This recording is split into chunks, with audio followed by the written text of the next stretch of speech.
تمام حیوانات، تمام نباتات اس کی پاکی بیان کرتے ہیں۔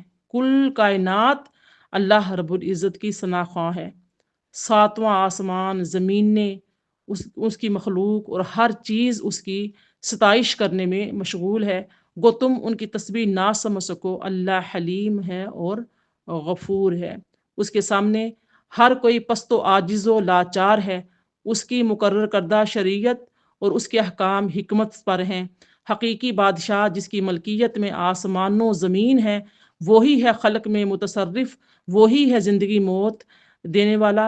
زندگی موت اسی کے قبضے میں ہے، وہی فنا کرتا ہے، وہی پیدا کرتا ہے، جسے جو چاہے عنایت فرماتا ہے، ہر چیز پر قدرت رکھتا ہے، جو چاہتا ہے ہو جاتا ہے، جو نہ چاہے نہیں ہو سکتا۔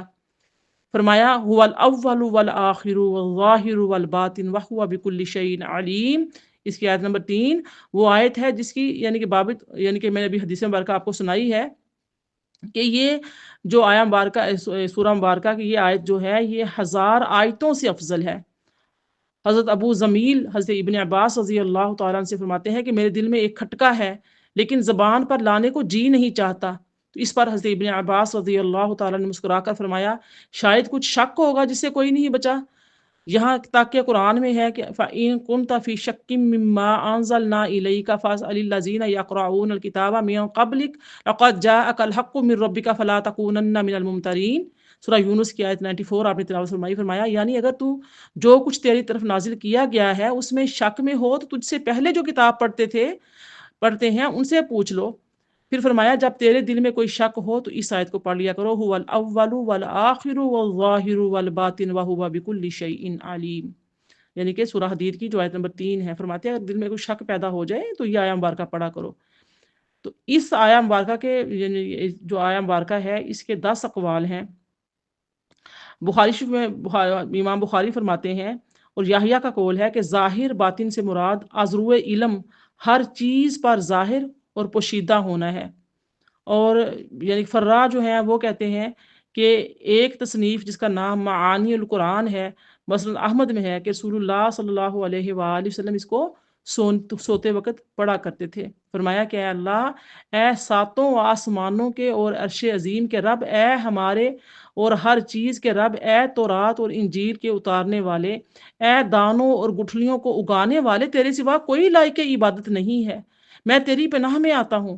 یعنی کہ نبی کریم صلی اللہ علیہ وآلہ وسلم دعا پڑھا کرتے تھے، جس کا ترجمہ سنا رہی ہوں آپ کو، بہت لمبی دعا ہے کہ اے یعنی کہ میں تیری پناہ میں آتا ہوں ہر چیز کی برائی سے کہ اس کی چوٹی تیرے ہاتھ میں ہے، تو اول ہے، تجھ سے پہلے کچھ نہ تھا اور تو ہی ہے، تو آخر ہے، تیرے بعد کچھ نہیں ہے، تو ظاہر ہے، تجھ سے اونچی کوئی چیز نہیں، تو باطن ہے، تجھ سے چھپی کوئی چیز نہیں، ہمارے قرض ادا کرا دے اور ہماری فقیری سے ہمیں غنا دے دے۔ حضرت ابو صالح اپنے متعلقین کو یہ دعا سکھاتے اور فرماتے سوتے وقت داہنی کروٹ پر لیٹ کر یہ دعا پڑھ لیا کرو۔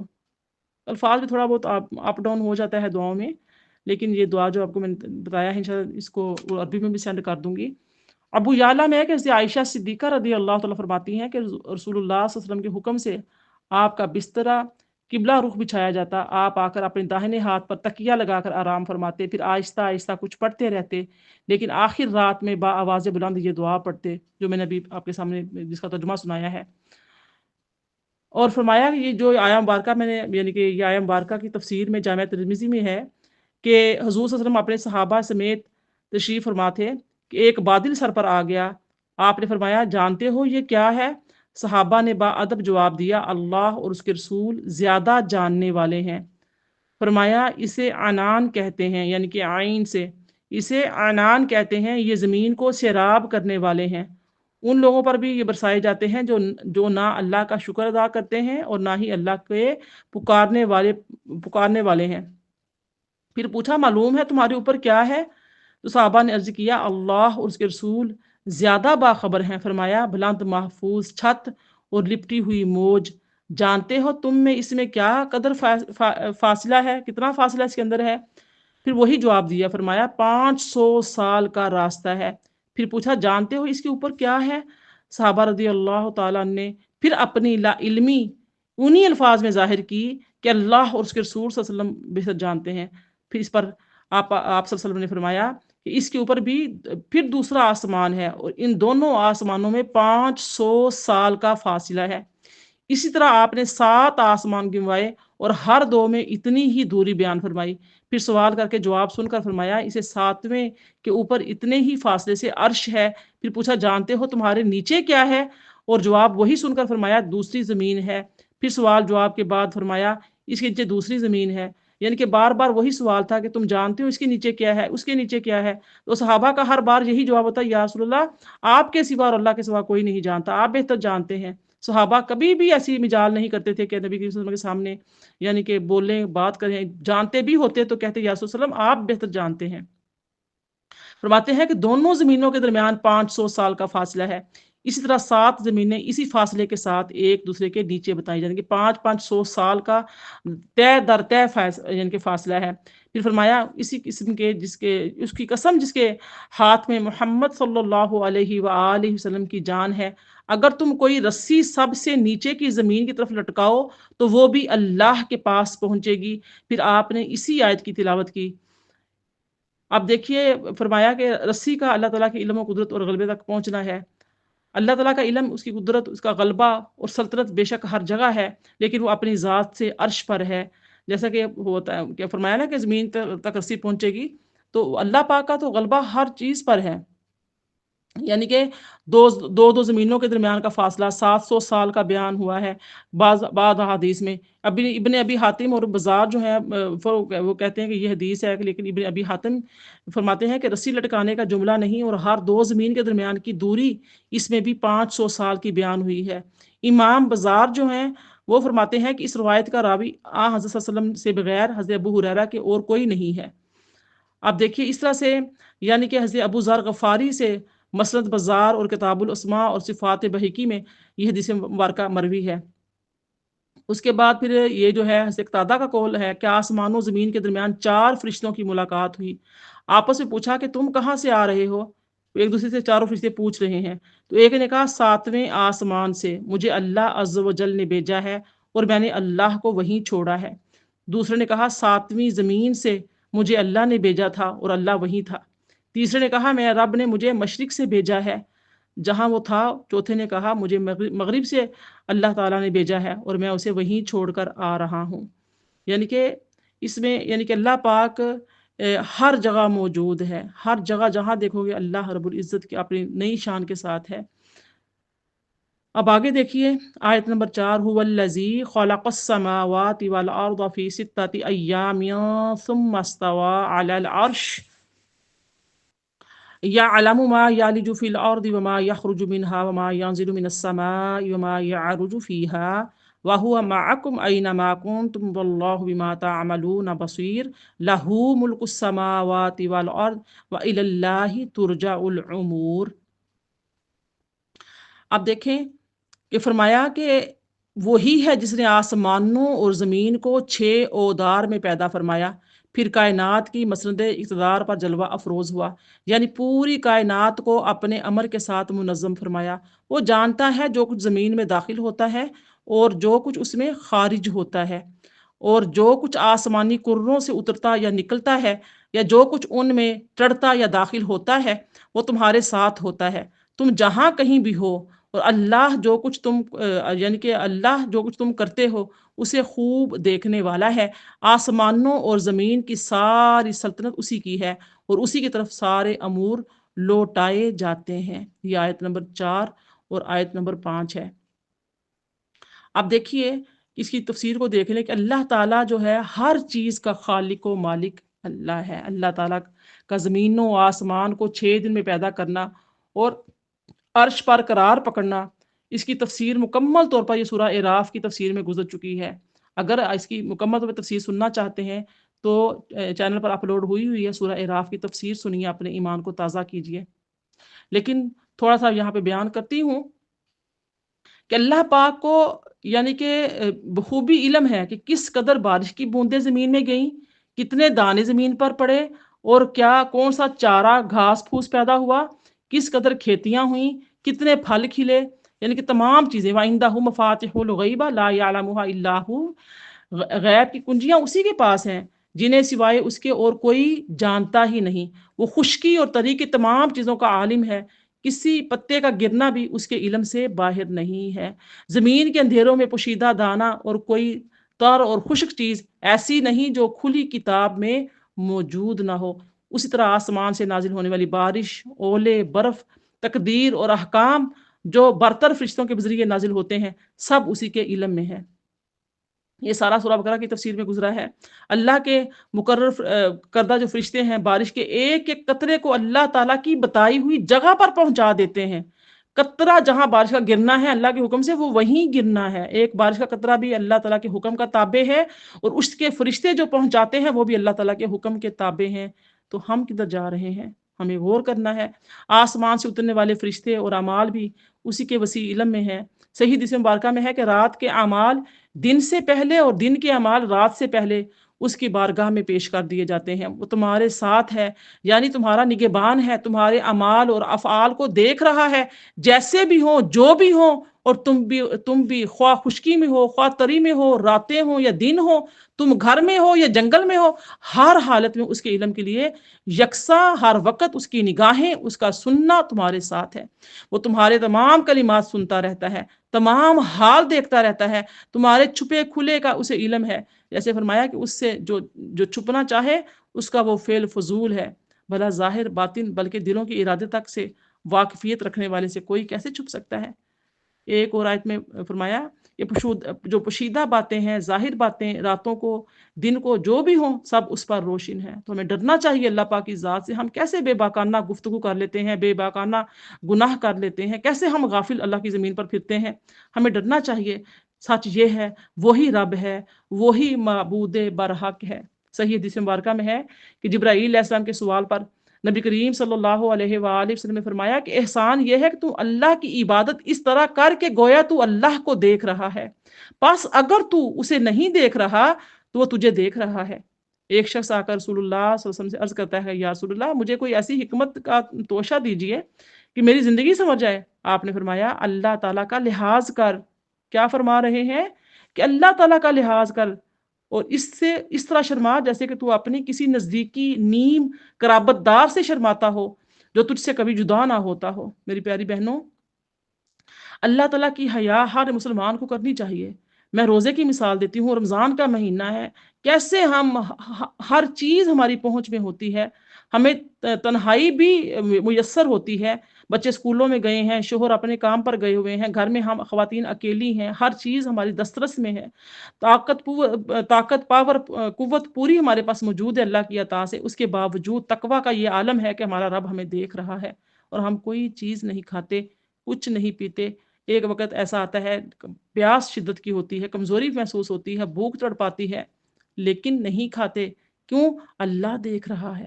تو اگر ہمارے ہر عمل میں یہ حیا پیدا ہو جائے، یہ تقویٰ پیدا ہو جائے، تو پھر کیسے ہو؟ فرمایا تو یعنی کہ اپنے رب کا حیا کر، اس کا لحاظ کر، اور اس طرح شرما جیسے کہ تو اپنے کسی نزدیکی نیم قرابت دار سے شرماتا ہو جو تجھ سے کبھی جدا نہ ہوتا ہو۔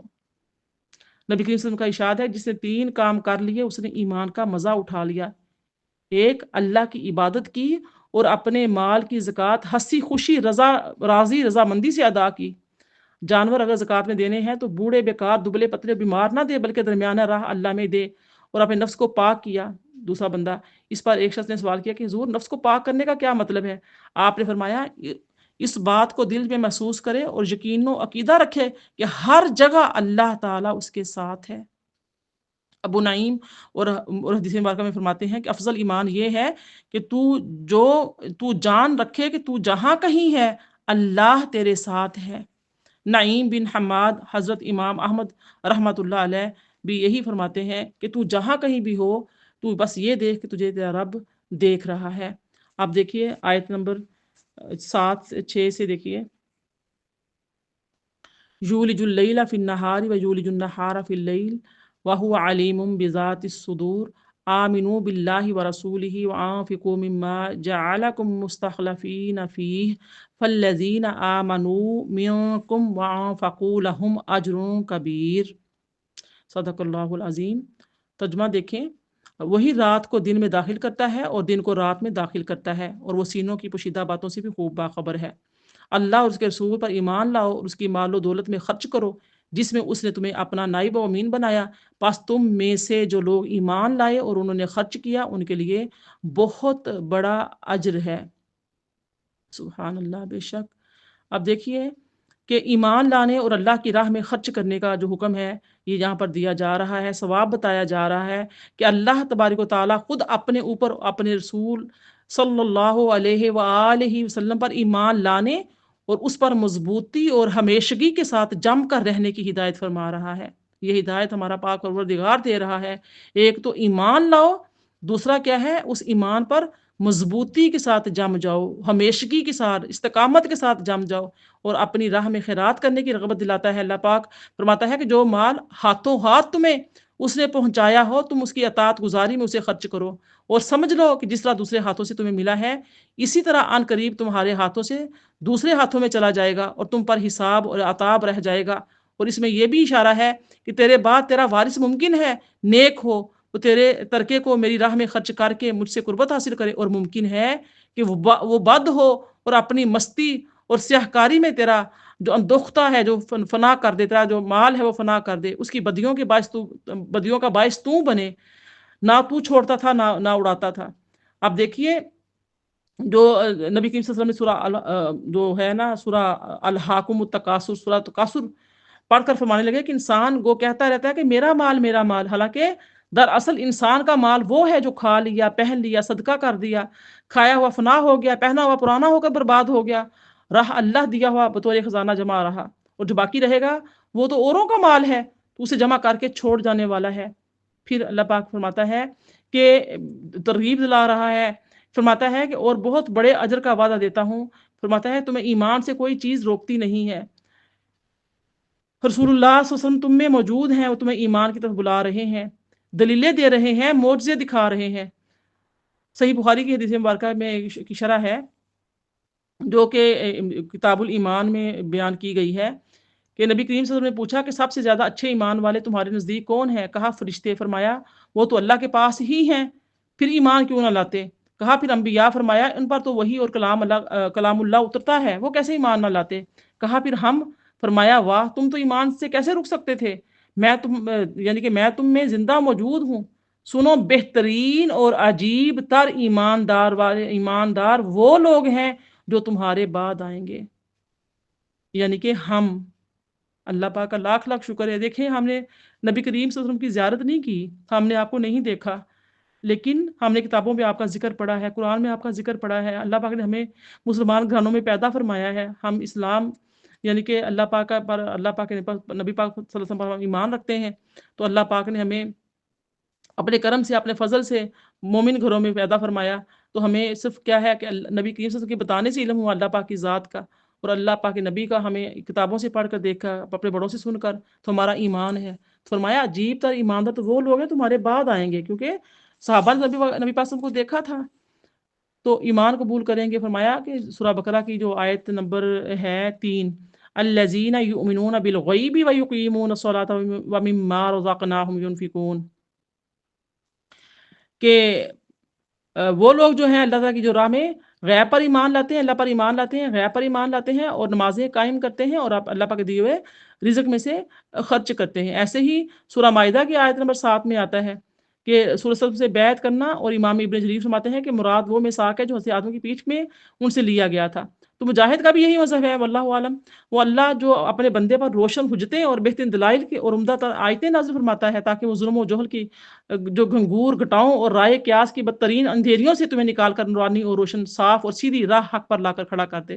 اللہ رؤوف ہے، ساتھ ہی رحیم ہے، یہ اس کا سلوک اور کرم ہے کہ لوگوں کی رہنمائی کے لیے کتابیں اتاری، رسول بھیجے، شکوک و شبہات دور کیے، ہدایت کی وضاحت کی، ایمان اور خیرات کا حکم کر کے پھر ایمان کی رغبت دلا کر اور یہ بیان فرما کر کہ ایمان نہ لانے کا اب کوئی عذر میں یعنی کہ باقی نہیں رہے گا۔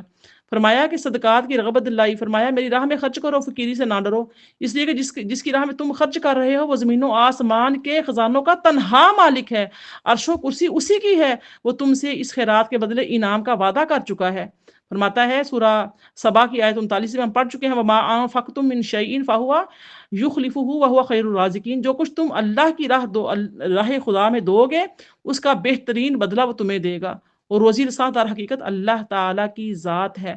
سورہ نحل میں فرمایا اللہ پاک نے کہ اگر یہ فانی مال تم خرچ کرو گے وہ اپنے پاس کا ہمیشگی والا مال تمہیں دے گا۔ تو کل یعنی کہ کل والے مال خرچ کرتے رہتے ہیں، اور مالک عرش جو مالک عرش ہے انہیں تنگی ترشی سے محفوظ رکھتا ہے، انہیں اس بات کا اعتماد ہوتا ہے کہ ہمارے فی سبیل اللہ خرچ کریں گے تو ہمارا جو مال ہے وہ اس میں اضافہ ہو جائے گا۔ تو میری پیاری بہنوں، اللہ تعالیٰ کی راہ میں جتنا زیادہ مال خرچ کریں اللہ تعالیٰ کی ذات اس میں برکت دیتی ہے، اللہ پاک نے خود وعدہ فرمایا ہے۔ اس طریقے سے جو اللہ تعالیٰ کی راہ میں مال خرچ کرنے سے بخیلی کرتے ہیں، مال کے کم ہونے سے ڈرتے ہیں، تو پھر کیا ہے کہ وہ پھر اللہ پاک کو بخیلی بالکل پسند نہیں ہے، رزق میں بے برکتی آ جاتی ہے۔ لیکن دونوں جو چیزیں ہیں، اللہ تعالیٰ کی راہ میں مال خرچ کریں اور اس میں کبھی بھی دل تنگ نہ کریں، کبھی بھی پریشان نہ ہو کہ میرا مال جو ہے وہ کم ہو جائے گا، کسی کو دے دیا، کسی کی مدد کر دی، پتہ نہیں کیا ہو جائے گا، ایسا کچھ نہیں ہوتا۔ اللہ پاک کا وعدہ ہے تو اللہ پاک اپنا وعدہ پورا کر کے رہتا ہے۔ اللہ پاک بہت حیا والا ہے، وہ کسی کا قرض نہیں رکھتا۔ حضرت عمر رضی اللہ تعالیٰ فرماتے ہیں کہ میں دربار رسالت صلی اللہ علیہ وآلہ وسلم میں تھا اور حضرت صدیق اکبر بھی تھے، صرف ایک عبا آپ کے جسم پر تھی، گریبان کانٹے سے اٹکائے ہوئے تھے، یعنی کہ جو کانٹے ہوتے ہیں نا درختوں کے کیل سے نما لگے ہوتے ہیں، ان سے اپنے گریبان جو تھے وہ بند کیے ہوئے تھے۔ حضرت جبرائیل علیہ السلام نازل ہوئے اور پوچھا کیا بات ہے جو حضرت ابو بکر نے فقط ایک عبا پہن رکھی ہے اور کانٹا لگا رکھا ہے؟ تو حضور صلی اللہ علیہ وسلم نے فرمایا کہ انہوں نے اپنا کل مال میرے کاموں میں فتح سے پہلے ہی راہ اللہ میں خرچ کر دیا ہے، اب ان کے پاس کچھ نہیں۔ تو حضرت جبرائیل علیہ السلام نے فرمایا ان سے کہو کہ اللہ انہیں سلام کہتا ہے اور فرماتا ہے کہ اس فقیری میں تم مجھ سے خوش ہو یا نہ خوش؟ آپ نے حضرت صدیق اکبر رضی اللہ عنہ کو یہ سب کہہ کر سوال کیا، جواب ملا کہ اپنے رب عز و جل سے ناراض کیسے ہو سکتا ہوں، میں اسی حال میں بہت خوش ہوں۔ پھر فرماتا ہے کون ہے جو اللہ کو اچھا قرض دے؟ اس سے مراد کیا ہے کہ اللہ تعالیٰ کی خوشنودی کے لیے خرچ کرنا ہے۔ بعض نے کہا کہ بال بچوں کو کھلانا پلانا خرچ کرنا، یہ بھی مراد ہو سکتا ہے۔ اپنے عموم کے لحاظ سے دونوں صورتوں کو شامل ہے، یعنی کہ پھر وعدہ فرماتا ہے کہ اسے بہت بڑھا چڑھا کر بدلہ ملے گا اور جنت میں پاکیزہ تر روزی ملے گی۔ اس آیت کو سن کر حضرت ابو دحداح انصاری، دال ہا دال الف ہا دحداح انصاری رضی اللہ تعالیٰ عنہ حضور صلی اللہ علیہ وسلم کے پاس آئے اور کہا کیا ہمارا رب ہم سے قرض مانگتا ہے؟ آپ نے فرمایا ہاں۔ کہا ذرا اپنا ہاتھ تو دیجئے۔ آپ نے ہاتھ بڑھایا تو آپ کا ہاتھ اپنے ہاتھ میں لے کر فرمایا میرا باغ جس میں کھجور کے 600 درخت ہیں وہ میں نے اپنے رب کو دیے، آپ کی بیوی بچے بھی اسی باغ میں تھے۔ آپ آئے اور باغ کے دروازے پر کھڑے رہ کر اپنی بیوی صاحبہ کو آواز دی، وہ لبیک کہتی ہوئی آئیں تو فرمانے لگی بچوں کو لے کر چلی آؤ، میں نے یہ باغ اپنے رب عز و جل کو قرض دے دیا ہے۔ وہ خوش ہو کر کہنے لگی آپ نے بہت نفع کی تجارت کی، اور بال بچوں کو اور گھر کے اثاثے کو لے کر باہر چلی آئیں۔ حضور صلی اللہ علیہ وسلم فرمانے لگے جنتی درخت وہاں کے باغات جو میووں سے لدے ہوئے ہیں اور جن کی شاخیں یاقوت اور موتی کے ہیں، ابو دحداح کو اللہ نے دے دیں۔ سبحان اللہ، کیسی بیویاں تھیں فرما بردار، کیسی اولادیں تھیں، اور کیسے تھے صحابہ کرام رضی اللہ تعالیٰ عنہم اجمعین، بالکل پرواہ نہیں کرتے تھے کہ ہم کیا کریں گے۔ آج تو یہ ہوتا ہے نا کہ مٹھیاں بند کہتے ہیں یار دے دیا تو کیا ہو جائے گا، دل بھی بند اور مٹھیاں بھی بند۔ وَمَا لَكُمْ لَا تُؤْمِنُونَ بِاللَّهِ وَالرَّسُولُ يَدْعُوكُمْ لِتُؤْمِنُوا بِرَبِّكُمْ وَقَدْ أَخَذَ مِيثَاقَكُمْ إِن كُنتُم مُّؤْمِنِينَ، اور تم کیسے لوگ ہو کہ خدا پر ایمان نہیں لاتے حالانکہ اس کے پیغمبر تمہیں بلا رہے ہیں کہ اپنے پروردگار پر ایمان لاؤ، اور اگر تم کو باور ہو تو وہ تم سے اس کا عہد بھی لے چکے ہیں۔ هُوَ الَّذِي يُنَزِّلُ عَلَىٰ عَبْدِهِ آيَاتٍ بَيِّنَاتٍ لِّيُخْرِجَكُم مِّنَ الظُّلُمَاتِ إِلَى النُّورِ وَإِنَّ اللَّهَ بِكُمْ لَرَءُوفٌ رَحِيمٌ۔ آیت نمبر 9 ہے، فرمایا وہی ہے جو اپنے برگزیدہ بندے پر واضح نشانیاں نازل فرماتا ہے تاکہ تمہیں اندھیروں سے روشنی کی طرف نکال لے جائے، اور بے شک اللہ تم پر نہایت شفقت فرمانے والا، نہایت رحمت فرمانے والا ہے۔ آیت نمبر 10 دیکھیے، ساتھ ہی ہمارا رکوع مکمل ہو رہا ہے۔ فرمایا اور تمہیں کیا ہو گیا ہے کہ تم اللہ کی راہ میں خرچ نہیں کرتے، حالانکہ آسمانوں اور زمین کی ساری ملکیت اللہ ہی کی ہے، تم تو فقط اس مالک کے نائب ہو۔ تم میں سے جن لوگوں نے فتح مکہ سے پہلے اللہ کی راہ میں اپنا مال خرچ کیا اور قتال کیا اور تم برابر نہیں ہو سکتے، وہ ان لوگوں سے درجہ میں بہت بلند ہیں جنہوں نے بعد میں مال خرچ کیا اور قتال کیا، مگر اللہ نے حسن آخرت یعنی جنت کا وعدہ سب سے فرما دیا ہے، اور اللہ جو کچھ تم کرتے ہو ان سے خوب آگاہ ہے۔ تو یہاں پر ہماری 1 رکوع اور 10 آیات جو ہیں وہ مکمل ہو چکی ہیں۔ آیت نمبر جو ہے 12، 13، 14 دیکھیے۔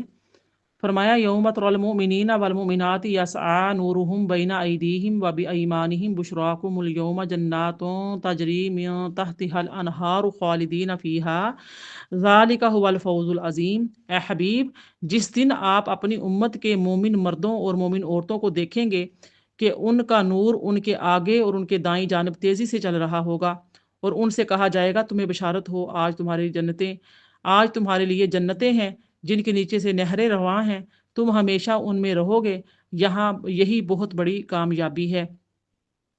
آیت نمبر 13 دیکھیے۔ فرمایا جس دن منافق مرد اور منافق عورتیں ایمان والوں سے کہیں گی ذرا ہم پر بھی نظر التفات کر دو، ہم تمہارے نور سے کچھ روشن حاصل کر لیں، ان سے کہا جائے گا تم اپنے پیچھے پلٹ جاؤ اور وہاں جا کر نور تلاش کرو جہاں تم نور کا انکار کرتے تھے، تو اسی وقت ان کے درمیان ایک دیوار کھڑی کر دی جائے گی جس میں ایک دروازہ ہوگا، اس کے اندر کی جانب رحمت ہوگی اور اس کے باہر کی جانب اس طرف سے عذاب ہوگا۔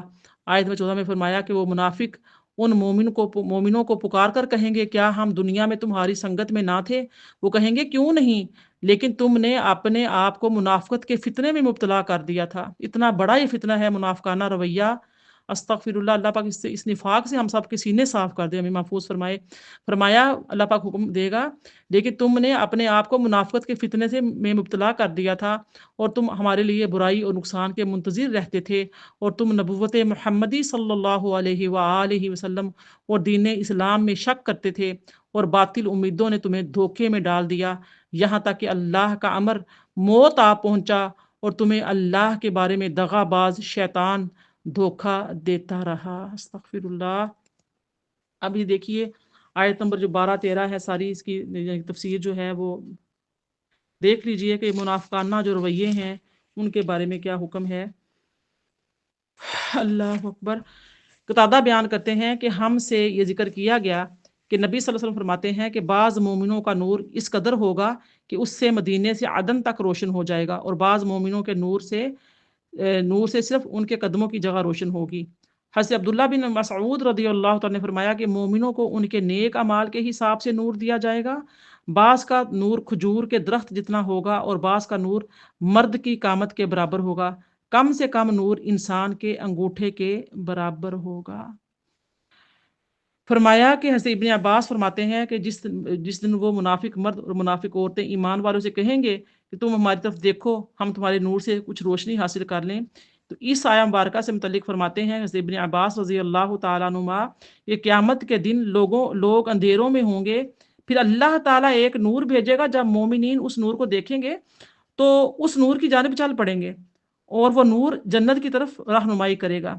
پس جب منافقین دیکھیں گے کہ مومنین اس نور کی روشنی میں جنت کی طرف جا رہے ہیں تو وہ بھی مومنوں کے پیچھے چل پڑیں گے، تب اللہ تعالیٰ منافقین پر اندھیرا کر دے گا۔ اس وقت منافقین مومنوں سے کہیں گے کہ تم ہماری طرف دیکھو، ہم بھی تمہارے نور سے روشنی حاصل کریں، کیونکہ ہم دنیا میں تمہاری ساتھ رہے تھے۔ تو مومنین ہوں گے وہ کہیں گے کہ تم اسی اندھیرے میں لوٹ جاؤ جہاں سے تم آئے ہو اور وہیں پر جا کر اپنا نور تلاش کرو۔ پھر فرمایا کہ پاس ان کے درمیان ایک دیوار حائل ہو جائے گی جس میں دروازہ ہوگا، اس کے اندرونی حصے میں رحمت ہوگی اور اس کے باہر کی جانب کیا ہوگا؟ اللہ تعالیٰ کا عذاب ہوگا۔ اللہ پاک ہمیں اپنی رحمت میں رکھے، اللہ پاک ہمیں منافقانہ رویے سے اور اپنے عذاب سے محفوظ فرمائے، یہ بہت عذاب ہے۔ قتادہ کہتے ہیں کہ یہ دیوار جو ہے یہ جنت ہے اور دوزخ ہے۔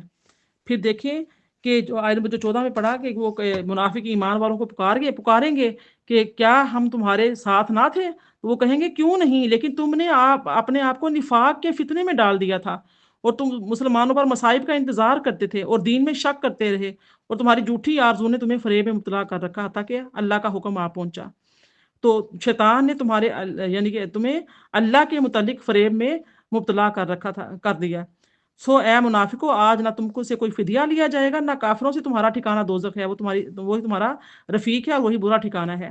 اب دیکھیے یہ جو آیتیں ہیں ساری، تو یہاں پہ مجاہد بیان کرتے ہیں کہ منافقین مومنین کے ساتھ مل جل کر رہتے تھے، ان کے ساتھ نکاح کرتے تھے، ان کے ساتھ معاشرتی زندگی گزارتے تھے، ان کے قیامت کے دن ان سب کو نور دیا جائے گا، پھر جب منافقین اس دیوار تک پہنچیں گے تو ان کا نور بجھ جائے گا، تو اس وقت وہ ظلمت اور عذاب میں ہوں گے اور مومنین جنت میں ہوں گے۔ اس وقت منافقین مومنوں سے کہیں گے، کیا ہم دنیا میں تمہارے ساتھ نہیں رہتے تھے؟ ہم نماز پڑھتے تھے اور روزے رکھتے تھے، ایک دوسرے کے ساتھ نکاح کرتے تھے اور وراثت میں شامل ہوتے تھے۔ تو مومنین کہیں گے، ہاں تم اس طرح کرتے تھے، لیکن تم نے اپنی جانوں کو فتنے میں ڈالا، تم نے منافقت کی، تم رسول اللہ صلی اللہ علیہ وسلم پر مصائب کا انتظار کرتے رہے اور دین میں شک کرتے رہے، تمہاری جھوٹی آرزوؤں سے تم کو فریب میں مبتلا کر رکھا اور تم کو اللہ کے راستے سے روک لیا اور تم کو گمراہ کر دیا، حتیٰ کہ اللہ کا حکم آ گیا اور تم کو عذاب میں ڈال دیا گیا۔ اس طرح سے یعنی کہ سورہ 15ویں جو آیت ہے کہ سویا منافقو، آج تم سے کوئی نہ فدیہ لیا جائے گا۔ اور یہاں پہ فدیہ کے معنی ہے کہ عوض، بدلہ۔ فدیہ کہتے ہیں بدلے کو، عوض کو، یعنی تمہارے عذاب کے بدلے میں تم سے کوئی چیز لے کر تم کو عذاب سے نجات نہیں دی جائے گی۔ اتنا خطرناک یہ منافقانہ رویہ ہے، اور یہ منافق قیامت تک رہیں گے۔ یہ نہیں کہ نبی کریم صلی اللہ علیہ وسلم کے ساتھ خاص تھا کہ آپ ان کے ساتھ منافق تھے، آپ نے نشاندہی فرما دی۔ دو چہرے رکھنے والے لوگ، دھوکہ دینے والے لوگ، یعنی کہ آپ بھی زندگی میں ہوں گے، میری زندگی میں بھی بہت منافقانہ رویے ہیں، بہت میٹھے، بہت اچھے طریقے سے ملنا ملانا سب کچھ، لیکن ایسا پیٹھ کے پیچھے پھر چھرا گھونپنا کہ انسان دیکھتا رہ جاتا ہے کہ اس کا میٹھے لب و لہجے، میٹھے انداز، باتیں، چاپلوسیاں سارا، تو یہ اچانک سے کر کیا دکھایا۔ تو یہ منافقانہ جو رویے ہوتے ہیں، یہ زندگی میں آپ کی بھی رہیں گے، میری بھی رہیں گے، قیامت تک ہوتے رہیں گے۔ اللہ پاک ہمیں ایسے لوگوں سے محفوظ فرمائے، اور بے شک وہ ایمان والوں کو محفوظ فرماتا ہے۔ اللہ پاک ہمارے دلوں کو نفاق سے پاک و صاف کرے، اور جن کے اندر ایسی منافقانہ رویے آتے ہیں، اللہ پاک ان سے ہمیں بچائے اور ان کو ہدایت دے۔ فدیہ کا معنی ہے عوض اور بدلہ، یعنی تمہارے عذاب کے بدلے میں تم سے کوئی چیز لے کر تم کو عذاب سے نجات نہیں دی جائے گی۔ اب سورہ جو حدید کی آیت نمبر 16 ہے، اس میں فرمایا ہاں، علم یعنی للذین آمنوا ان تخشع قلوبهم لذکر اللہ وما نزل من الحق ولا یکونوا کالذین اوتوا الکتاب من قبل فطال علیہم الامد فقست قلوبهم وکثیر منهم فاسقون۔ کیا ایمان والوں کے لیے ابھی وہ وقت نہیں آیا کہ ان کے دل اللہ کی یاد کے لیے رکت کے ساتھ جھک جائیں، اور اس حق کے لیے بھی جو نازل ہوا ہے، اور ان لوگوں کی طرح نہ ہو جائیں جنہیں ان سے پہلے کتاب دی گئی تھی، پھر ان پر مدت دراز گزر گئی تو ان کے دل سخت ہو گئے، اور ان میں بہت سے لوگ نافرمان ہیں۔ اعلموا ان اللہ یحیی الارض بعد موتها قد بینا لکم الآیات لعلکم تعقلون۔ جان لو کہ اللہ ہی زمین کو اس کی مردنی یعنی کہ کے بعد زندہ کرتا ہے، اور بے شک ہم نے تمہارے لیے نشانیاں واضح کر دی ہیں تاکہ تم کیا کرو، تم عقل کرو۔ اب دیکھیں آیت نمبر 16 اور 17 کو، حضرت یعنی کہ شداد بن اوس رضی اللہ تعالیٰ عنہ بیان کرتے ہیں کہ لوگوں سے سب سے پہلے جو چیز اٹھائی جائے گی وہ خشوع ہوگا۔ اللہ تعالیٰ نے اس آیت میں مومنوں کو اس چیز سے منع فرمایا۔ میری پیاری بہنوں، میں نے خشوع اور خضوع کے حوالے سے سورہ مومنین میں جو پارہ 18واں شروع ہوتا ہے، بہت ڈیٹیل کے ساتھ میں نے خشوع اور خضوع کے معنی اور مفہوم اور یعنی کہ اس کی فضیلت بیان کی ہے۔ اگر کوئی سمجھنا چاہے تو سورہ مومنین کی تفسیر کو میرے چینل سے سمجھ سکتا ہے۔ فرمایا کہ اللہ تعالیٰ نے اس آیت میں مومنوں کو اس چیز سے منع فرمایا ہے کہ وہ ان اہل کتاب سے مشابہت اختیار کریں جو یہود اور نصارہ تھے۔ اللہ نے منع فرمایا ہے۔ جب ان پر زیادہ مدت گزر گئی تو انہوں نے اپنے ہاتھوں سے کتاب کو بدل ڈالا اور اس کے بدلے میں تھوڑی قیمت خرید لی اور کتاب کو اپنی پیٹھوں کے پیچھے پھینک دیا، اور مختلف نظریات اور مختلف اقوال کے در پہ ہوئے اور اللہ کے دین میں لوگوں کی تقلید کی، اور اپنے علماء اور پیروں کو اللہ کی بجائے رب مان لیا، اور اس وقت ان کے دل سخت ہو گئے، وہ کسی کی نصیحت قبول نہیں کرتے تھے، اور نہ جنت کی بشارت اور دوزخ کی وعیدیں سن کر ان کے دل نرم ہوتے تھے۔ ان میں سے اکثر لوگوں کے عقائد فاسق تھے، ان کے دل فاسد ہو چکے تھے، اور اللہ تعالیٰ کی کتاب میں تحریف کرنا اور ان کی عادت بن چکی تھی، اور انہوں نے ان کاموں کو ترک کر دیا تھا جن کو کرنے کا اللہ پاک نے حکم دیا تھا، اور وہ ایسے کام کرتے تھے جن کو کرنے سے انہیں منع کیا گیا تھا۔ اسی لیے اللہ تعالیٰ نے امور اصلیہ اور امور فریہ میں سے کسی ایک چیز میں بھی ان کی مشابہت اختیار کرنے سے منع فرمایا ہے۔ اب دیکھیے آیت میں جو تھا 17 تھی، اس میں فرمایا کہ مردہ دلوں کو مردہ زمین کے ساتھ تشبیہ دی ہے کہ جس طرح مردہ زمین بارش سے زندہ ہو جاتی ہے، اسی طرح جو دل کفر اور معصیت پر اصرار کرنے کی وجہ سے مردہ ہو چکے ہیں، وہ اللہ تعالیٰ پر ایمان لانے، اس کا ذکر کرنے، اعمال صالح اور توبہ استغفار سے زندہ ہو جاتے ہیں۔ اس آیت مبارکہ میں اللہ تعالیٰ سے ڈرنے اور خشوع اور خضوع ادا کرنے کی یعنی کہ ترغیب دی گئی ہے کہ مرنے کے بعد دوبارہ زندہ کرنے کے لیے بھی یعنی کہ تنبیہ کی گئی ہے، خبردار کیا گیا ہے۔ اور آیت نمبر جو 18 ہے، ان المصدقین والمصدقات واقرضوا اللہ قرضا حسنا یضاعف لهم ولهم اجر کریم، بے شک صدقہ و خیرات دینے والے مرد اور صدقہ و خیرات دینے والی عورتیں اور جنہوں نے اللہ کو قرض حسنہ کے طور پر قرض دیا، ان کے لیے صدقہ اور قرضہ کا اجر کئی گناہ بڑھا دیا جائے گا اور ان کے لیے بڑی عزت والا ثواب ہوگا۔ یعنی کہ اللہ تعالیٰ کو قرض حسن دینے اور اس پر دگنے چگنے اجر کا ذکر فرمایا اللہ پاک نے۔ یعنی کہ جیسے ابھی میں سورہ حدید کی تفسیر میں بیان کر چکی ہوں، جو آیت نمبر 11-12 گزری ہیں، 12 13 14، اس میں یہی ذکر تھا صدقہ کا، تو وہ گزر چکا ہے۔ فرمایا سورہ حدید کی آیت نمبر 19 میں، اور جو لوگ اللہ اور اس کے رسولوں پر ایمان لائے وہی لوگ اپنے رب کے نزدیک صدیق اور شہید ہیں، ان کے لیے ان کا اجر بھی ہے اور ان کا نور بھی ہے، اور جنہوں نے کفر کیا اور ہماری آیتوں کو جھٹلایا وہی لوگ کیا ہیں؟ دوزخی ہیں، جہنمی ہیں۔ اللہ پاک ہمیں اس سے نجات عطا فرمائے، آمین۔ اللہ اکبر۔ اب جو اس سے پہلی آیتیں تھیں ان میں اللہ تعالیٰ نے مومنین اور منافقین کا ذکر فرمایا تھا، اب ان آیتوں میں مومنین اور کافروں کا ذکر اللہ پاک نے فرمایا ہے۔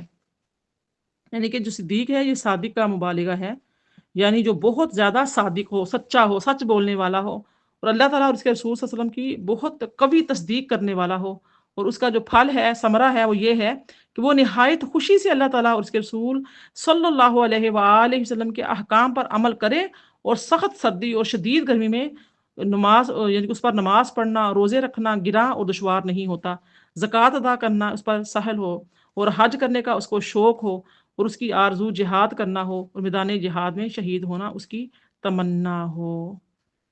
ہر مسلمان کی، نبی کریم صلی اللہ علیہ وسلم نے فرمایا کہ ہر مسلمان یعنی کہ شہید ہونے کی تمنا رکھے۔ تمنا تو رکھی جا سکتی ہے، تمنا تو رکھنی چاہیے، اور باقی اللہ پاک کے ہاتھ میں ہے کہ موت کیسی آتی ہے۔ بعض مفسرین نے کہا کہ یہ آیت مخصوص صدیقین کے لیے ہے، اور وہ یہ ہے کہ پچھلی امتوں میں سے صاحب یاسین، جو ہم سورہ یاسین پڑھتے ہیں نا، اس میں ذکر آیا تھا، تو صاحب یاسین آل فرعون کا مومن، اور ہماری امت میں سے حضرت ابو بکر رضی اللہ تعالیٰ، حضرت عمر، حضرت عثمان، حضرت علی، حضرت زید، حضرت طلحہ، حضرت زبیر، حضرت سعد اور حضرت حمزہ رضی اللہ تعالیٰ عنہم اجمعین، یہ ہیں ہماری امت کے مومن۔ مجاہد کہتے ہیں کہ ہر مومن صدیق اور شہید ہے۔ اس آیت کی تلاوت بھی آپ کرتے ہیں۔ آپ دیکھیے کہ آیت نمبر 20 کو دیکھ لیجئے۔ 20 میں فرمایا، بہت لمبی آیا ہے، اعلموا انما الحیات الدنیا لعب ولہو وزینۃ وتفاخر بینکم وتکاثر فی الاموال والاولاد کمثل غیث اعجب الکفار نباتہ ثم یہیج فتراہ مصفرا ثم یکون حطاما وفی الآخرۃ عذاب شدید ومغفرۃ من اللہ ورضوان وما الحیات الدنیا الا متاع الغرور۔ جان لو کہ دنیا کی زندگی محض کھیل اور تماشا ہے۔ بہت اہم میسج ہے آج کی سورہ مبارکہ کا، اس آیہ مبارکہ میں، ایک نفاق کے حوالے سے، دوسرا زندگی کے حوالے سے۔ اللہ پاک فرما رہا ہے جو میرا اور آپ کا پروردگار ہے، پالنہار ہے، رب ہے، خالق ہے، زندگی موت کا مالک ہے، فرمایا جان لو کہ دنیا کی زندگی محض کھیل اور تماشا ہے، اور ظاہری آرائش اور آپس میں فخر اور خود ستائی ہے، اور ایک دوسرے پر مال اور اولاد میں زیادتی کی طلب ہے۔ اس کی مثال بارش کی سی ہے کہ جس کی پیداوار کسانوں کو بھلی لگتی ہے، پھر وہ خشک ہو جاتی ہے، پھر تم اسے پک کر زرد ہوتا دیکھتے ہو، پھر وہ ریزہ ریزہ ہو جاتی ہے، اور آخرت میں نافرمانوں کے لیے سخت عذاب ہے، اور فرما برداروں کے لیے اللہ کی جانب سے مغفرت اور عظیم خوشنودی ہے، اور دنیا کی زندگی دھوکے کی پونجی کے سوا کچھ نہیں ہے۔ بے شک ایسا ہی ہے، اللہ کا فرمان حق ہے۔ یعنی کہ اس کا جو خلاصہ ہے آیت نمبر 20 کا، وہ یہ ہے کہ مسلمانوں کے لیے دنیا کی زندگی مذموم ہے اور آخرت کی زندگی محمود ہے۔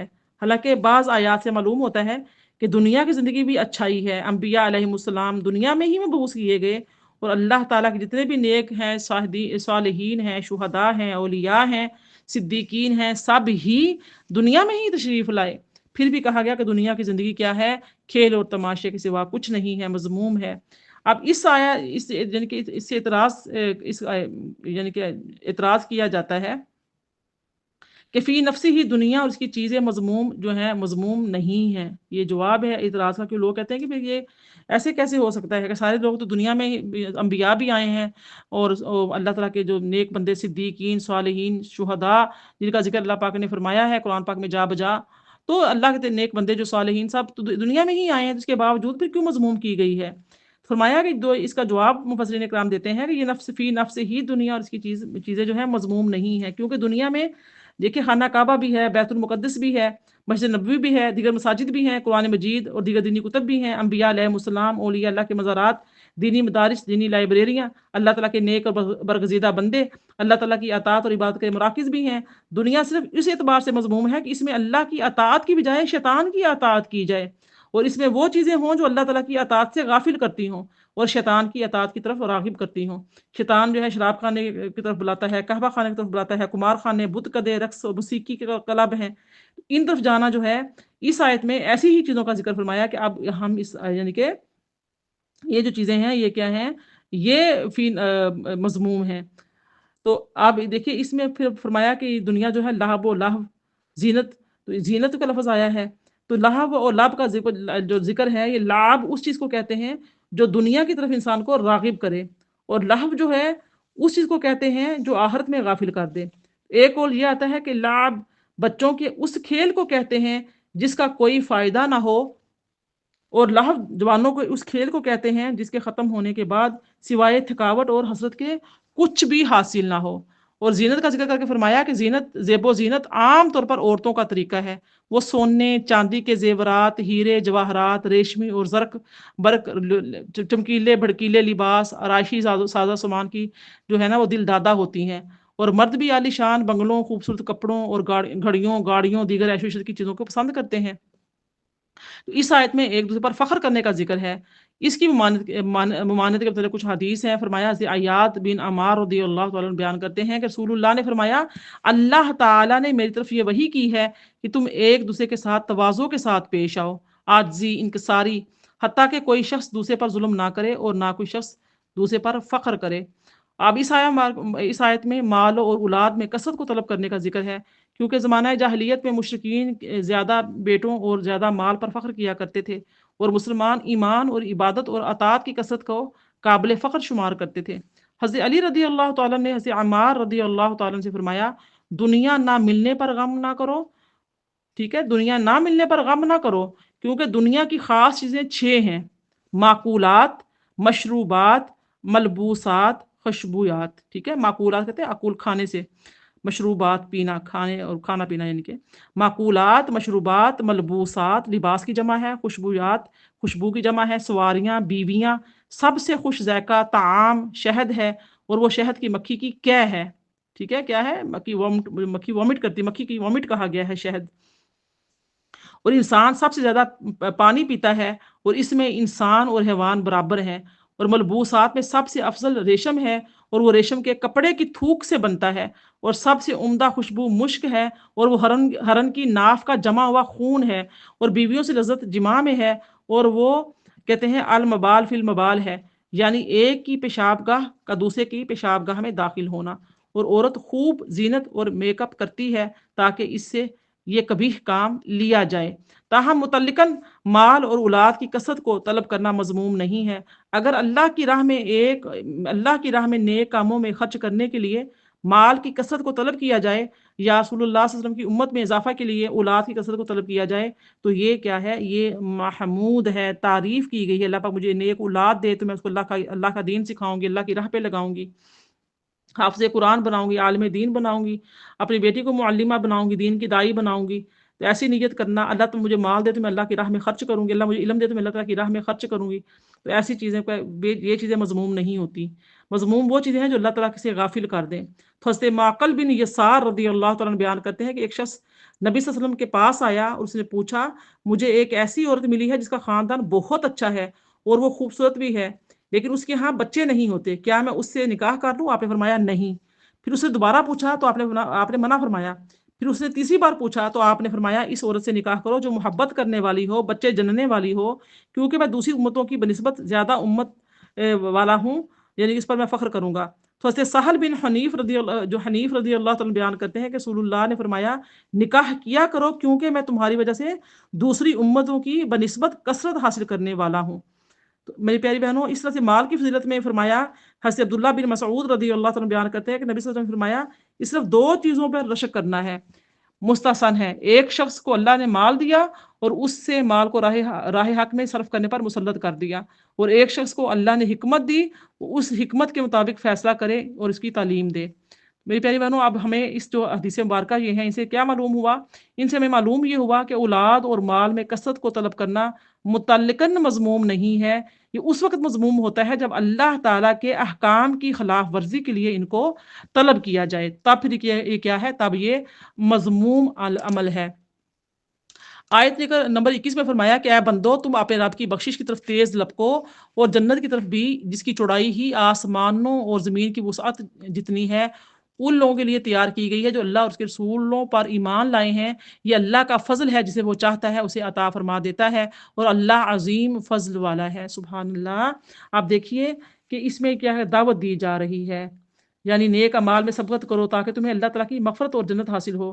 ایک قول یہ آتا ہے کہ اگر تم سے شامت نفس سے گناہ ہو جائے تو پھر توبہ کرنے میں جلدی کرو تاکہ تمہیں مغفرت حاصل ہو جائے۔ تو میری پیاری بہنوں، آپ دیکھو اس میں سوال آتا ہے کہ اس آیت میں فرمایا ہے کہ جس جنت کی وسعت آسمان اور زمین کی وسعت کی مثال ہے، اور آل عمران میں جو ہے سورہ جو آیت نمبر 133 گزری ہے اس میں فرمایا تھا کہ جس جنت کی وسعت آسمانوں اور زمینوں کی وسعت کی مثل ہے۔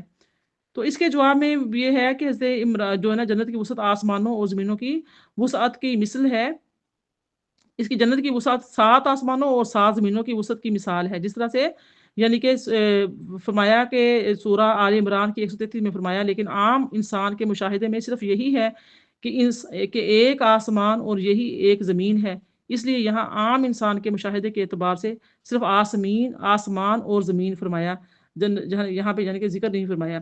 فرمایا کہ یہ اللہ کا فضل ہے، وہ جس کو چاہتا ہے وہ اس کو عطا فرما دیتا ہے۔ یعنی کہ بعض آیات میں جنت کے حصول کا سبب نیک اعمال کو قرار دیا، تلکم الجنۃ اورثتموها بما کنتم تعملون، تم اپنے نیک اعمال کے سبب ان جنتوں کے وارث بنائے گئے ہو۔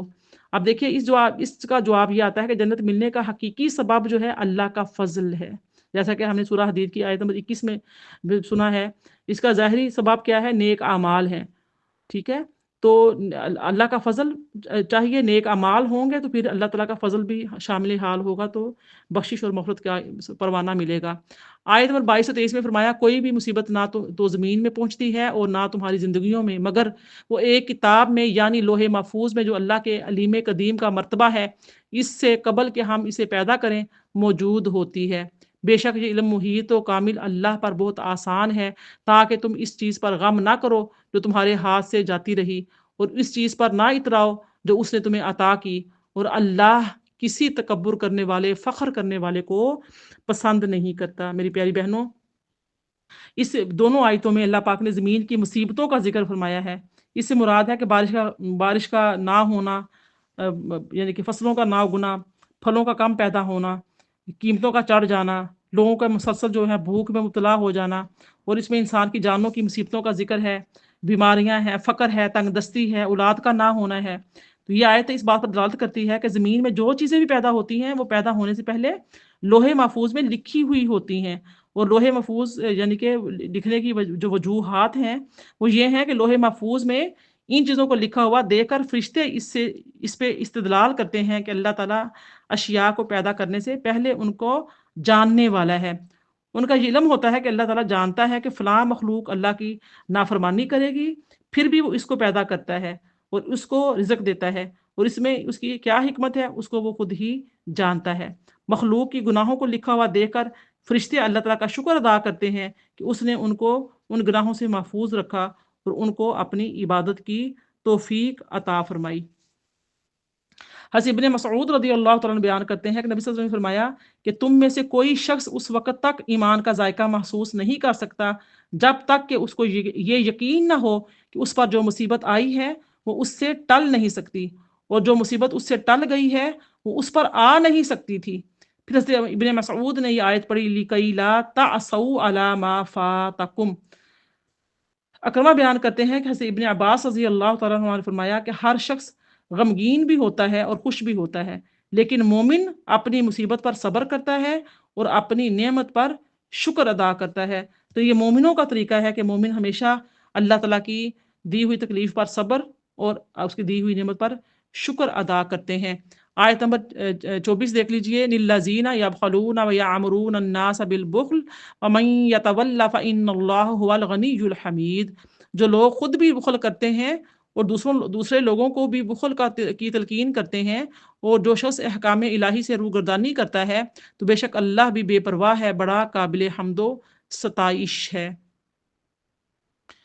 اللہ، بے شک سدی اور قلبی نے کہا کہ اس سے مراد یہود کے بڑے بڑے علماء ہیں جو نبی صلی اللہ علیہ وسلم کی صفات کے بیان کو میں بخل کرنے کا حکم دیتے تھے، اور تورات میں نبی صلی اللہ علیہ وسلم کی جو صفات لکھی ہوئی تھیں ان کو چھپاتے تھے، اور اپنے دوسرے علماء کو بھی ان صفات کے بتانے سے منع کرتے تھے تاکہ لوگ اس سے متاثر ہو کر اسلام کو قبول نہ کر لیں، اور اگر ایسا یعنی کہ ہو گیا تو عوام یہودیوں سے ان کی نذرانے ملنے بند کر دیں گی۔ تو سعید بن جبیر جو ہیں وہ کہتے ہیں کہ اس سے مراد وہ لوگ ہیں جو علم کو چھپاتے ہیں اور دوسروں کو بھی تعلیم دینے سے منع کرتے ہیں۔ زید بن اسلم نے کہا کہ اس سے مراد ہے جو لوگ اللہ کے حقوق کی ادائیگی میں مال خرچ کرنے سے بخل کرتے ہیں۔ عامر بن عبداللہ اشعری نے کہا کہ اس سے مراد جو لوگ صدقہ اور خیرات کرنے سے اور حقوق العباد میں مال خرچ کرنے میں بخیلی کرتے ہیں، بخل کرتے ہیں۔ علماء نے بخل اور سخاوت میں دو وجہ بیان فرمائی ہیں۔ ایک تو یہ ہے کہ بخیل وہ ہے جس کو مال روکنے سے لذت ملتی ہے، اور سخی وہ ہے جس کو مال خرچ کرنے سے لذت ملتی ہے۔ بخیل وہ ہے جو صرف سوال کرنے سے دے، اور سخی وہ ہے جو بغیر سوال کیے بھی عطا کر دے۔ سبحان اللہ، اللہ پاک ہمیں ہمارے اندر یہی صفات پیدا فرمائے کہ کسی کی سفید پوشی کو دیکھتے ہوئے، کسی کی یعنی کہ تنگ دست کو دیکھتے ہوئے اس کے سوال کرنے سے پہلے ہم اس کو عطا کریں، یہ انتظار نہ کریں کہ کوئی سوال کرے گا تو عطا کریں گے، ایسا نہیں ہے۔ جب اللہ پاک ہمیں بن مانگے ہر نعمت عطا فرما رہا ہے، ہماری ہر ضرورت ہمارے مانگے بغیر پوری فرما رہا ہے، پھر ہم جب اپنے دیکھتے ہیں خاندان میں یا آس پاس کوئی ضرورت مند ہے تو پھر کیوں ہم انتظار کرتے ہیں کہ وہ کوئی سوال کرے گا تو پھر ہی ہوگا۔ یعنی اگر کوئی شخص حقوق اللہ کی ادائیگی میں بخل کرتا ہے تو اللہ تعالیٰ کو اس کے بخل سے کوئی نقصان نہیں ہوتا، وہ بے نیاز ہے، اور اللہ عز و جل فی نفس ہی حمد کا مستحق ہے۔ اگر بندہ اس کی اطاعت اور عبادت میں کمی کرے تو اس کا وبال صرف اس بندے پر ہوگا۔ اللہ تعالیٰ تو ہر حال میں حمد کیے ہوئے ہے۔ سبحان اللہ، بے شک ایسا ہی ہے۔ اب دیکھیے فرمایا آیت نمبر 25 ترجمہ سماعت فرمائیے، بے شک ہم نے اپنے رسولوں کو واضح نشانیوں کے ساتھ بھیجا اور ہم نے ان کے ساتھ کتاب اور میزان عدل نازل فرمائی تاکہ لوگ انصاف پر قائم ہو سکیں، اور ہم نے معدنیات میں سے لوہا مہیا کیا، اس میں آلات حرب و دفاع کے لیے سخت قوت اور لوگوں کے لیے صنعت سازی کی کئی دیگر فوائد ہیں، اور یہ اس لیے تاکہ اللہ ظاہر کر دے کہ کون اس کی اور اس کے رسولوں کی یعنی دین اسلام کی بن دیکھے مدد کرتا ہے، بے شک اللہ خود بڑی قوت والا، بڑے غلبے والا ہے۔ اب دیکھیے کہ البینات کی جو تفسیر ہے اس میں دو قول آتے ہیں۔ مقاتل بن سلیمان نے کہا کہ اس سے مراد معجزات ظاہرہ اور دلائل قاہرہ ہیں۔ مقاتل بن حیان نے کہا کہ ہم نے ان کو ان اعمال کے ساتھ بھیجا جو ان کو اللہ تعالیٰ کی اطاعت کی طرف دعوت دیتے ہیں اور غیر اللہ سے اعراض کی ترغیب دیتے ہیں۔ امام راضی نے کہا ان میں سے پہلا قول صحیح ہے کیونکہ رسولوں کی نبوت معجزات سے ثابت ہوتی ہے۔ فرمایا اور ہم نے ان کے ساتھ کتاب کو میزان عدل کو نازل فرمایا تاکہ لوگ عدل پر قائم رہیں۔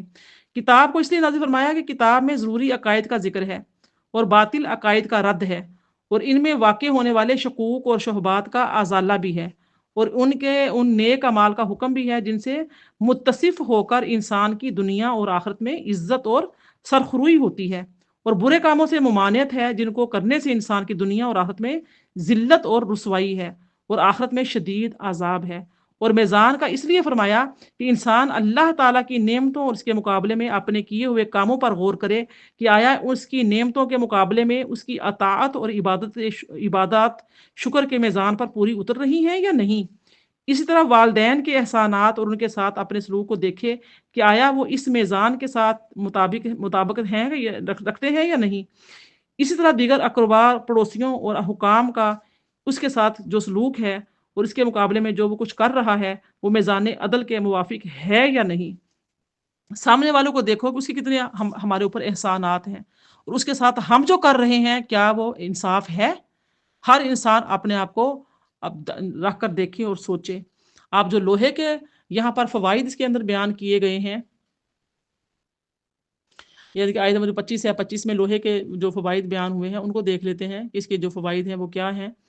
اب دیکھیں کہ اللہ فرماتا ہے کہ ہم نے اپنے پیغمبروں کو ظاہر حجتیں اور پھر بھرپور دلائل دے کر دنیا میں مبعوث فرمایا، پھر ساتھ ہی انہیں کتاب بھی دی جو کھری اور صاف سچی ہے، اور عدل و حق دیا جسے ہر عقل مند انسان ان کی باتوں کو قبول کر لینے پر فطرتاً مجبور ہو جاتا ہے۔ پھر فرمایا کہ جو شخص اپنے رب کی طرف دلیل پر ہو اور ساتھ ہی اس کے شاہد بھی ہو۔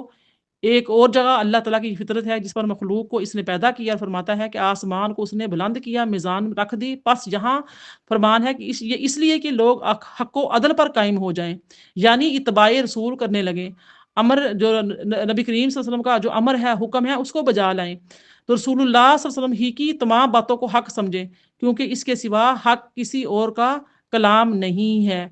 فرمایا سورہ انعام میں کہ تیرے رب کا کلمہ جو اپنی خبروں میں سچا اور اپنے احکام میں عدل والا ہے، پورا ہو چکا ہے۔ تو یہی وجہ جب ایماندار جنتوں میں پہنچ جائیں گے تو اللہ کی نعمتوں سے مالا مال ہو جائیں گے تو کہیں گے اللہ کا شکر ہے جس نے ہمیں ہدایت دی، اگر اس کی ہدایت نہ ہوتی تو ہم اس راہ پر لگ ہی نہیں سکتے تھے۔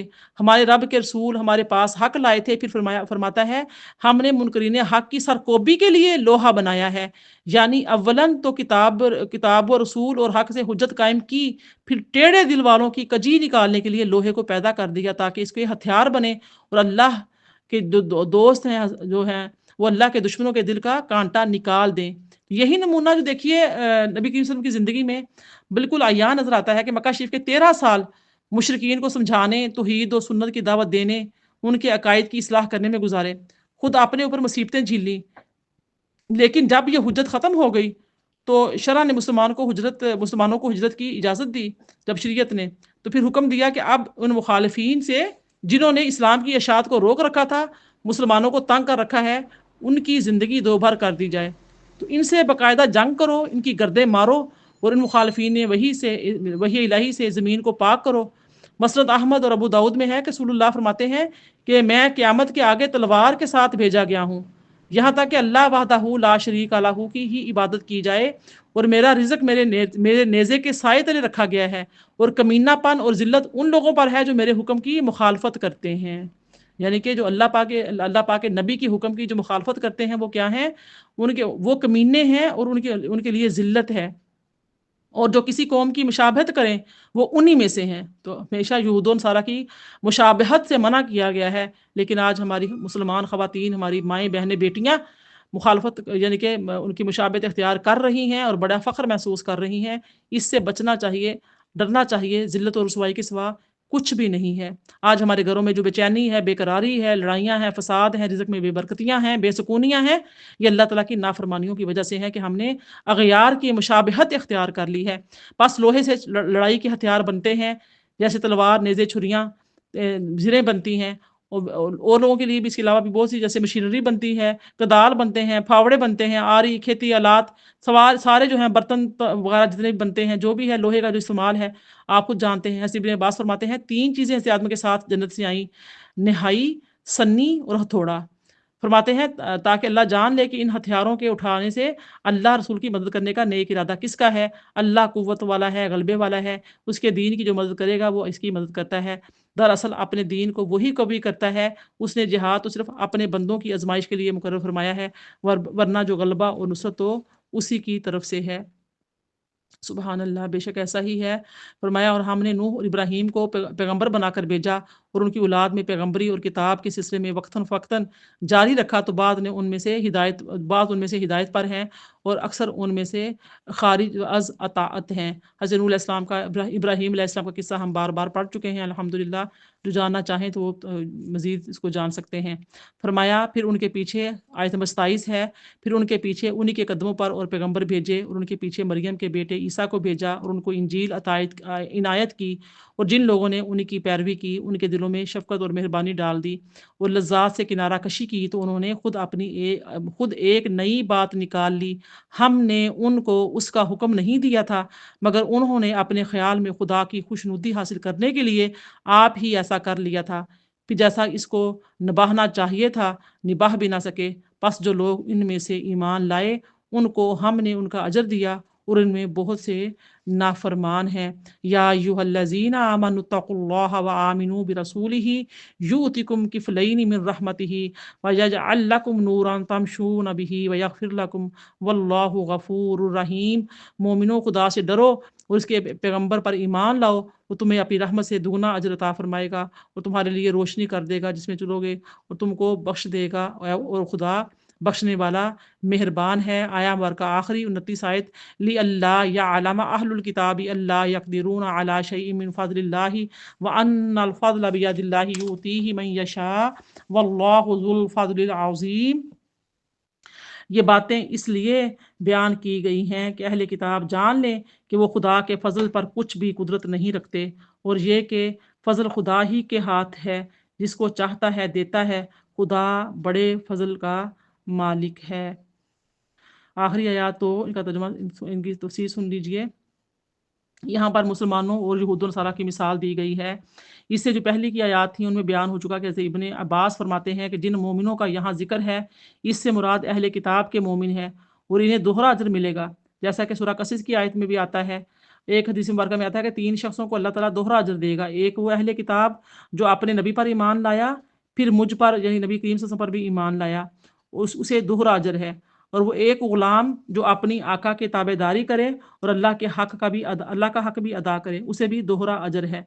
اور وہ شخص جو اپنی لونڈی کو ادب سکھائے اور بہت اچھے ادب سکھائے، یعنی شرعی ادب پر اسے آزاد کر دے اور نکاح کر دے، اس کے لیے بھی دوہرا اجر ہے، وہ دوہرے اجر کا مستحق ہے۔ یہ حدیث مبارکہ بخاری و مسلم میں ہے۔ حضرت سعید بن جبیر فرماتے ہیں کہ جب اہل کتاب اس دوہرے اجر پر فخر کرنے لگے تو اللہ تعالیٰ نے یہ آیہ مبارکہ اس امت کے حق میں نازل فرمائی، پس انہیں دوہرے اجر کے بعد نور ہدایت دینے کا بھی وعدہ اللہ پاک نے کیا، سبحان اللہ، اور مغفرت کا بھی، پس نور اور مغفرت انہیں فرمایا کہ اور زیادہ ملے گی۔ ابن جریر جو ہے فرماتے ہیں کہ سورہ انفال کی اس میں تمثیل دیتے ہیں آیت نمبر 29 کی، کہ فرمایا یا ایھا الذین آمنوا ان تتقوا اللہ یجعل لکم فرقانا ویکفر عنکم سیئاتکم ویغفر لکم واللہ ذو الفضل العظیم۔ ہے یہی یعنی اے ایمان والو، اگر تم اللہ سے ڈرتے رہے تو وہ تمہارے لیے فرقان کرے گا اور تم سے تمہاری برائیاں دور کر دے گا اور تمہیں معاف فرما دے گا، اللہ بڑے فضل والا۔ تو حضرت بڑے فضل والا ہے۔ حضرت عمر فاروق رضی اللہ تعالیٰ نے یہودیوں کے ایک بہت بڑے عالم سے دریافت فرمایا کہ تمہیں ایک نیکی پر زیادہ سے زیادہ کس قدر فضیلت ملتی ہے؟ تو اس نے کہا 350 تک۔ آپ نے اللہ کا شکر کیا اور فرمایا کہ ہمیں تم سے دوہرا اجر ملا ہے۔ تو حضرت سعید نے اسے بیان فرمایا کہ یہی آیت پڑھی اور فرمایا اس طرح جمعہ کا دوہرا اجر ہے۔ مسند احمد کی حدیث مبارکہ میں آتا ہے کہ تمہاری اور یہود و نصارہ کی مثال اس شخص جیسی ہے جس نے چند مزدور کسی کام پر لگانے چاہے اور اعلان کیا کہ کوئی ہے جو مجھ سے ایک کی رات لے اور صبح کی نماز سے لے کر آدھے دن تک کام کرے، پس یہود تیار ہو گئے۔ اس نے پھر کہا ظہر سے عصر تک اب جو کام کرے اسے میں ایک رات دوں گا۔ اس پر نصرانی تیار ہوئے، کام کیا اور اجرت لی۔ اس نے پھر کہا اب عصر سے مغرب تک جو کام کرے میں اسے 2 رات دوں گا، پس وہ مسلمان تم مسلمان ہو۔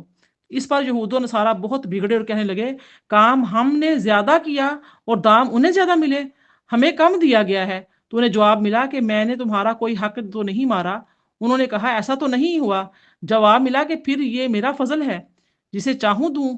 تو صحیح بخاری شریف میں بھی ہے کہ مسلمانوں اور یہود و نصرانیوں کی مثال اس شخص کی طرح ہے جس نے چند لوگوں کو کام پر لگایا، اجرت ٹھہرا لی اور کہا دن بھر کام کر کے کہہ دیا کہ اب ہمیں ضرورت نہیں، جو ہم نے کیا اس کی اجرت بھی نہیں چاہتے اور اب ہم کام بھی نہیں کریں گے۔ اس نے انہیں سمجھایا بھی کہ ایسا نہ کرو، کام پورا کرو، مزدوری لے جاؤ، لیکن انہوں نے صاف انکار کر دیا اور کام ادھورا چھوڑ کر اجرت لیے بغیر چلے گئے۔ اس نے اور مزدور لگا لیے اور کہا کہ باقی کام شام تک پورا کرو اور پورے دن کی مزدوری میں تمہیں دوں گا۔ یہ کام پر لگ گئے، لیکن عصر کے وقت یہ بھی کام سے ہٹ گئے اور کہہ دیا کہ اب ہم سے نہیں ہو سکتا، ہمیں آپ کی اجرت نہیں چاہیے۔ اس نے انہیں بھی سمجھایا کہ دیکھو اب دن باقی رہ ہی کی گیا ہے، کیا رہ گیا ہے باقی؟ ظاہر ہے عصر کی نماز کے بعد تو کتنا تیزی کے ساتھ وقت کٹتا ہے۔ اس نے پھر اوروں کو بلایا، ٹھیک ہے، جب اس کو سمجھایا وہ نہیں ملے، اس نے اب کہا کہ میں تمہیں یعنی اجرت جو ہے وہ پوری دے دوں گا، لیکن وہ مانے نہیں، چلے گئے۔ اس نے اوروں کو بلایا اور کہا لو تم مغرب تک کام کرو اور دن بھر کی مزدوری لے جاؤ۔ چنانچہ انہوں نے مغرب تک کام کیا اور ان دونوں جماعتوں کی اجرت بھی یہی لے کر چلے گئے۔ تو بس یہ ہے ان کی مثال اور اس نور کی مثال جسے انہوں نے قبول کیا۔ فرماتا ہے کہ یہ اس لیے کہ اہل کتاب یقین کر لیں کہ اللہ جسے دے یہ اس کے لوٹانے کی اور جسے نہ دے اسے دینے کی کچھ بھی قدرت نہیں رکھتے، اور اس بات کو بھی وہ جان لیں کہ فضل و کرم کا مالک صرف وہی پروردگار ہے، اس کے فضل کا کوئی اندازہ حساب نہیں لگا سکتا۔ امام ابن جریر رحمۃ اللہ علیہ فرماتے ہیں کہ آیت لی اللہ یعلم کا معنی جو ہے نا لا یعلم، حضرت ابن مسعود فرماتے ہیں کہ اس کی قرات میں لام کاف یعلم لکھا ہوا ہے۔ اس طرح سے عطا بن عبداللہ اور حضرت سعید بن جبیر رحمۃ اللہ علیہ سے بھی یہی قرات مروی ہے۔ غرض یہ کہ کلام عرب میں لا جو ہے وہ صلہ کے لیے آتا ہے، ٹھیک ہے، جو کلام کے اول و آخر میں آ جاتا ہے اور وہاں سے انکار مراد نہیں ہوتا۔ آپ دیکھیے فرمایا جیسا کہ سورہ یعنی کہ سورہ حدید کی جو آخری آیہ مبارکہ ہے اس میں جو فرمایا ہے کہ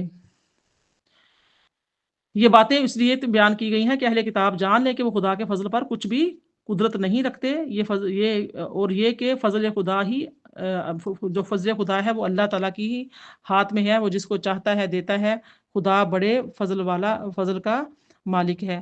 تو یہ الحمدللہ ہماری یہاں پر جو سورہ حدید ہے اس کی تفسیر مکمل ہوتی ہے۔ اللہ پاک کا لاکھ لاکھ شکر ہے کہ ہماری اس سے یعنی کہ 27 پارے کی جو تفسیر ہے یہ بھی ختم ہوئی۔ تو اللہ تعالیٰ اسے قبول فرمائے اور اپنے پاک کلام کی صحیح ہمیں سمجھ دے، اس پر عمل کرنے کی توفیق عطا فرمائے۔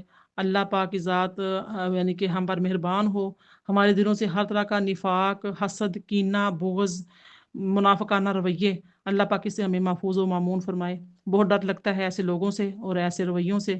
اللہ پاک محفوظ فرمائے، معمون فرمائے، ہم سب کے حال پر رحم فرمائے، ہمارے دلوں کو پاک و صاف، ہمارا باطن ہمارے ظاہر سے بھی صاف ستھرا فرما دے۔